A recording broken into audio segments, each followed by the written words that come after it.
The 12 disciples, who were they? They were fishermen, tax collectors, zealots, ordinary men, low in status and education. Yet these 12 men became the foundation of a movement that would change the world forever. Who were the 12 disciples, and why did Jesus choose them? Jesus was a carpenter from Nazareth, of whom they said, "Can nothing good come out of Nazareth?" John 1:46. Jesus himself was not born into wealth. He was not a scholar trained in the rabbinical schools. He was the son of a carpenter, and a carpenter himself. Mark 6:3. Is not this the carpenter, the son of Mary? He had no palace, no title, no formal degree. In fact, Jesus once said, Matthew 8:20, "Foxes have holes, and birds of the air have nests, but the Son of Man has nowhere to lay his head." Yet from this place of humility he called others who, like him, had little by the world's standards, but were ready to be filled with heaven's wisdom. Jesus didn't go to Jerusalem's universities to choose disciples. He walked by the Sea of Galilee and called fishermen. Matthew 4:19, "Follow me, and I will make you fishers of men." Let's meet the 12 men Jesus called to walk closest with him. Meet the 12 disciples. Mark 3:13-19. Simon Peter, a fisherman, bold, impulsive, and a natural leader. Jesus called him the Rock. Matthew 16:18. "You are Peter, and on this rock I will build my church." Peter never went to seminary, yet on the day of Pentecost he preached such a dynamic sermon. 2,000 people were baptized in one day. Peter had faith enough to ask Jesus to let him walk on water. And at Jesus' command, Peter, though afraid, stepped out and walked on water to Jesus.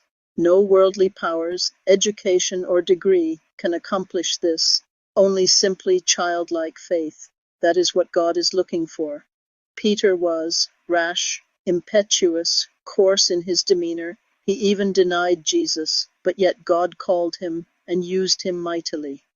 Andrew, Peter's brother, also a fisherman, known for quietly bringing others to Jesus. James, son of Zebedee, fisherman, part of Jesus' inner circle, called a son of thunder.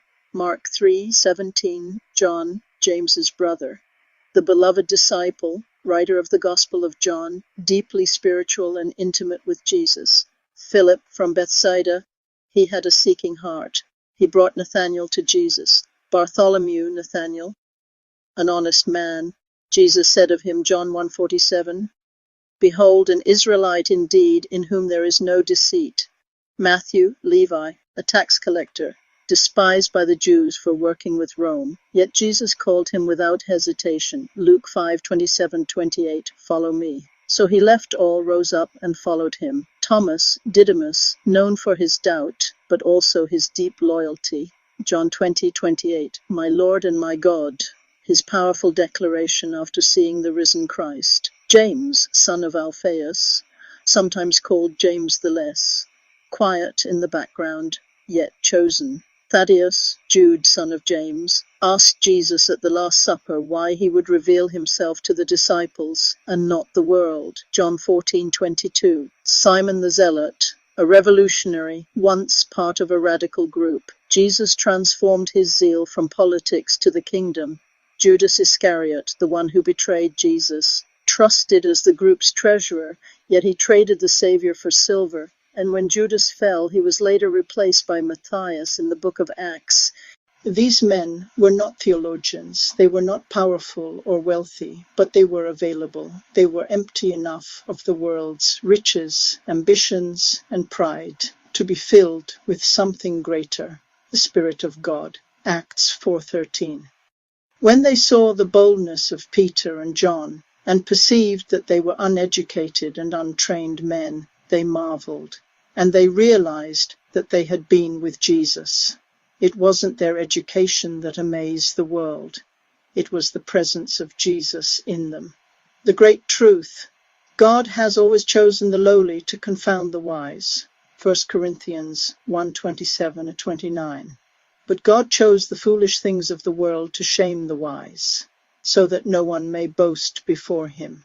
Jesus didn't need degrees, fame, or status to build his kingdom. He needed willing hearts, and he still does today. The Bible lets us know that spiritual things are spiritually discerned. God does not need our worldly degrees to use us. God only needs our willingness to follow him as the disciples did, leaving their jobs, their nets, and their worldly desires to follow Jesus wherever he went. This world needs some Peter, James, and Johns who are willing even to die for the gospel's sake. God does not need us to come full of education and worldly degrees. He needs us to come empty so that he can fill us and use us as he did the disciples. Humble, simply nobodies, whom God used to do more than the educated, ambitious, rich could ever do. 12 ordinary men, chosen for their willingness to submit to God and follow him wherever he led them. They did not seek fame or money or to be leaders of mega churches. They sought to lead others humbly to God, to change lives, to give hope in a hopeless world. God needs more of those kinds of people today. The disciples were flawed sinners in need of a savior, but he called them because he knew he could use them for his kingdom. Closing message. Are you empty enough to be filled? Imagine these 12, even a betrayer was chosen as Jesus' inner circle. Just ordinary men. God came to earth and chose the least of the least to be the greatest amongst men, filling them with such power that they were a wonder to the educated, the rich, and the powerful. Kings wanted to hear them, and sinners wanted to be near them. Sick wanted to touch them. God wanted to use them. You may feel like a nobody, like your life doesn't matter, like you don't have the education, the money, or the influence to make a difference. But the 12 disciples and Jesus himself prove something powerful, that heaven doesn't need your resume. It needs your yes. Isaiah 6:8, here am I, send me. God is still calling the humble, the overlooked, and the empty to do eternal things. Will you answer that call? God doesn't call the qualified, he qualifies the called.